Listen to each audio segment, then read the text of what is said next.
Bertemu lagi dengan saya, Ibu Nur Medawati. Pada pembelajaran kali ini, kita akan membahas kebahasaan pidato persuasif. Ciri kebahasaan pertama adalah kalimat aktif. Kalimat aktif adalah kalimat yang subjeknya melakukan kegiatan, aktivitas, pekerjaan, atau perbuatan. Ciri-ciri kalimat aktif adalah 1. Subjeknya sebagai pelaku. 2. Predikatnya berawalan me, ber, atau tanpa imbuhan. Perhatikan contoh berikut ini. Mereka kini sudah pergi. Pak Erik sedang makan nasi goreng. Yang melakukan kegiatan dalam kalimat tersebut adalah subjek. Subjek dalam kalimat tersebut adalah mereka dan Pak Erik. Berdasarkan hubungan antara predikat dan objek, kalimat aktif dibedakan menjadi 1. Kalimat aktif transitif, yaitu kalimat aktif yang predikatnya memerlukan objek. Predikatnya pada umumnya berawalan me, kemudian dapat diubah menjadi bentuk pasif. Perhatikan contoh berikut ini. Saya sebagai subjek, menggunting sebagai predikat, kertas sebagai objek. 2. Kalimat aktif intransitif, yaitu kalimat aktif yang predikatnya tidak memiliki objek. Kemudian predikat berawalan ber, ter, kean, beran, atau tanpa imbuhan. Kemudian yang ketiga, tidak dapat diubah menjadi bentuk pasif. Perhatikan contoh berikut ini. Dia bernyanyi. Dia subjek bernyanyi predikat. Mereka subjek berjalan predikat menuju rumahnya keterangan tempat. Kalimat pasif adalah kalimat yang subjeknya dikenai perbuatan atau aktivitas.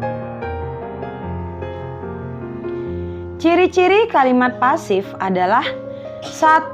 Subjek dikenai perbuatan. 2. Predikat berawalan di, ter, atau kean. 3. Objeknya melakukan perbuatan atau tindakan. Koruptor tersebut dibekuk oleh penyidik KPK. Koruptor sebagai subjek yang dikenai perbuatan dibekuk. Predikatnya berawalan di. Kemudian objeknya adalah objek pelaku, yaitu penyidik KPK. Ciri kebahasaan yang kedua adalah kata tugas. Kata tugas merupakan kategori kata dalam tata bahasa Indonesia yang terdiri atas kata depan atau preposisi, kata sambung atau konjungsi, kata sandang, dan kata seru atau interjeksi. Perhatikanlah contoh kata tugas berikut ini. Contoh kata depan, di, ke, dari. Contoh kata sambung, dan, atau, ketika, semenjak, sesudah, sebelum. Contoh kata sandang, si, sang, yang. Contoh kata seru, oh, wah, ayo, mari, yuk, aduh, bah, amboy, dan asyik. Ciri kebahasaan yang ketiga adalah kosakata emotif, yaitu kosakata yang berhubungan dengan emosi atau perasaan yang bisa membuat pendengar tersentuh emosinya ketika menyimak atau membaca. Contoh, hal itu bisa terjadi karena bangsa kita memiliki semangat kebersamaan dan gotong. Ciri kebahasaan yang keempat yaitu terdapat istilah. Istilah merupakan kosakata yang lazim digunakan di bidang keilmuan. Contoh istilah dalam bidang ekonomi adalah makro, mikro, surplus, inflasi, dan kredit. Selain itu, terdapat juga istilah dalam bidang bahasa Indonesia.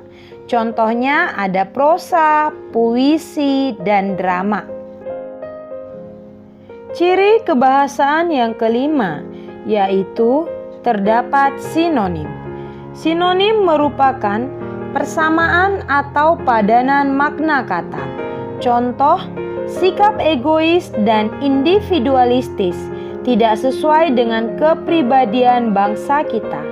Kata-kata yang bersinonim adalah egois dan individualistis. Ciri kebahasaan yang keenam yaitu terdapat kata benda abstrak. Kata benda abstrak merupakan kata yang menyatakan benda yang sifatnya abstrak atau tanpa wujud karena tidak dapat ditangkap oleh panca indera. Perhatikan contoh berikut ini. Kesetiakawanan sosial memang perlu kita jaga dan terapkan dalam kehidupan sehari-hari. Kata benda abstrak dalam kalimat tersebut adalah kesetiakawanan dan kehidupan. Demikianlah pembelajaran kita pada hari ini mengenai ciri kebahasaan pidato persuasif. Bila ada yang kurang jelas, silakan anak-anak ajukan pertanyaan melalui kelas daring kita. Tetap semangat, jaga kesehatan, dan salam Metodis 5.